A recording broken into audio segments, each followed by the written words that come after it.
সরকারে দো আলম বলেন, তিন ব্যক্তি এমন রয়েছে যেই তিন ব্যক্তি শত আমল করেও জাহান্নামে যাবে, তাদের আমলগুলোর মধ্যে ইখলাস না থাকার কারণে। এক নাম্বার হইল শহীদ, যেই ব্যক্তি আল্লাহর দ্বীনকে আল্লাহর জমিনে বুলন্দ করার জন্য জিহাদ করতে করতে শহীদ হয়ে গেছে। আল্লাহ পাক রব্বুল আলামিন যেদিন হাশরের ময়দান কায়েম করবেন, আল্লাহ পাক রব্বুল আলামিন তার ওই বান্দাকে বিভিন্ন নিয়ামতের কথা স্মরণ করিয়ে দিলে আল্লাহ পাক রব্বুল আলামিন বলবেন, আমি তোমাকে এত এত নিয়ামত দান করেছি, এর বিনিময়ে তুমি কি করেছো? ওই ব্যক্তি বলবে, ইয়া রব্বুল আলামিন, আমি আপনার দ্বীনকে আপনার জমিনে বুলন্দ করার জন্য, প্রতিষ্ঠিত করার জন্য জিহাদ করতে করতে শহীদ হয়ে গিয়েছি, আমার নিজের জীবনকে আপনার জন্য উৎসর্গ করে দিয়েছি। আল্লাহ পাক রব্বুল আলামিন বলবেন, হ্যাঁ তুমি শহীদ হয়েছো, কিন্তু তোমার শহীদ হওয়ার পিছনে নিয়ত খারাপ ছিল। তুমি এই জন্য শহীদ হয়েছিলা, এই জন্য যুদ্ধ করেছিলা, মানুষ তোমাকে বীর বাহাদুর বলবে, মানুষ তোমাকে শহীদ বলবে, আর সেটা মানুষ তোমাকে বলে ফেলেছে। অতএব আজকে আমার কাছে কোনো চাওয়ার পাওয়ার কিছু নাই। আল্লাহ পাক রব্বুল আলামিন ফেরেশতাদেরকে বলবে, ও আমার ফেরেশতারা, তাকে টেনে হিঁচড়ে উপর করে জাহান্নামের মধ্যে নিয়ে যাও। আর একজন ব্যক্তি হইল আলেম, মুফতি, মুহাদ্দিস, কারি, বা যে কোনো দিনই কোনো বিষয়ে শিক্ষা করেছে। আল্লাহ পাক রব্বুল আলামিন যেদিন হাশরের ময়দান কায়েম করবেন, তাকে বিভিন্ন নিয়ামতের কথা স্মরণ করিয়ে দিবেন।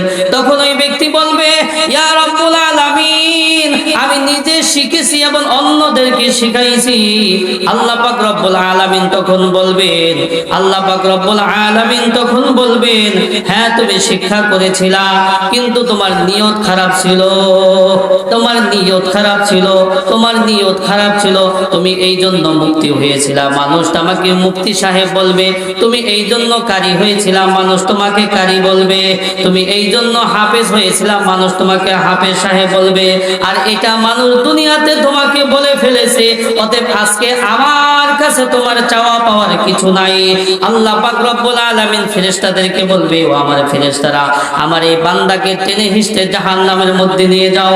আরেকজন ব্যক্তি হলো ওই ব্যক্তি যে অনেক দান করেছে, আল্লাহ পাক অনেক সম্পদ দান করেছে, আর সেই সম্পদ সে বিভিন্ন রাস্তায় দান করেছে, অসহায় মানুষদেরকে দান করেছে। আল্লাহ পাক যেদিন হাশরের ময়দান কায়েম করবেন, আল্লাহ পাক রব্বুল আলামিন বলবেন, হে আমার বান্দা, আমি তোমাকে এত এত নিয়ামত দান করেছি, এর বিনিময়ে তুমি কি করেছিলা? ওই ব্যক্তি বলবে, ইয়া রব্বুল আলামিন, আপনার এমন কোন ক্ষেত্র নাই যেখানে দান করলে আপনি খুশি হবেন আর আমি দান করি নাই। আপনার এমন কোন ক্ষেত্র নাই যেখানে দান করলে আপনি খুশি হবেন আর আমি দান করি নাই। তখন আল্লাহ পাক রব্বুল আলামিন বলবেন, হ্যাঁ তুমি দান করেছিলা, কিন্তু তোমার উদ্দেশ্য ভিন্ন ছিল।